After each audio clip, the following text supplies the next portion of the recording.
আসসালামু আলাইকুম। আলাক সেলাই ঘরে আপনাদের স্বাগতম।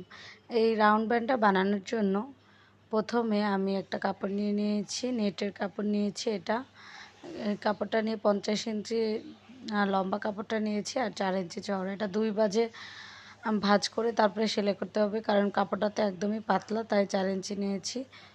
একটা ভাঁজ করে তারপরে মাঝখানে আরেকটা ভাঁজ দিয়ে তারপরে এই যে আমি সেলাই করে নিচ্ছি উল্টা দিকে।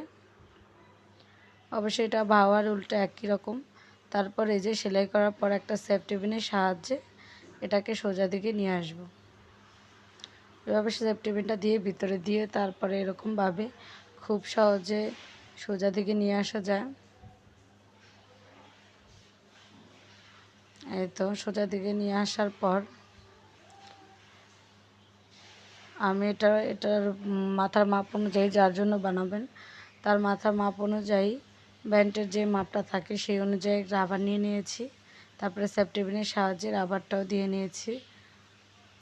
তারপর রাবারটা ভালোভাবে দিয়ে তারপরে এখানে এসে এই যে কিনারে এসে তারপরে রাবার এরকম করে ভাঁজ করে 2 ভাঁজ এরকম করে তারপর উপরে সেলাই বসিয়ে দেব।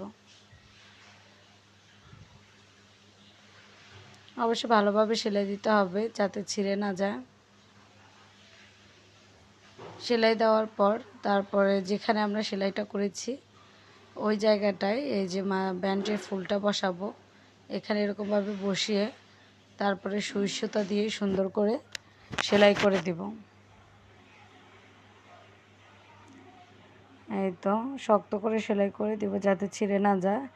এটা মেশিনে সেলাই করা যেত যদি ফুলটা পাথরের ডিজাইন না থাকতে, পাথর থাকাতে মেশিনে সেলাই করা যাবে না। এই তো তারপরে খুব সহজে রেডি হয়ে গেল এত সুন্দর রাউন্ড ব্যান্ড। কেমন লাগলো?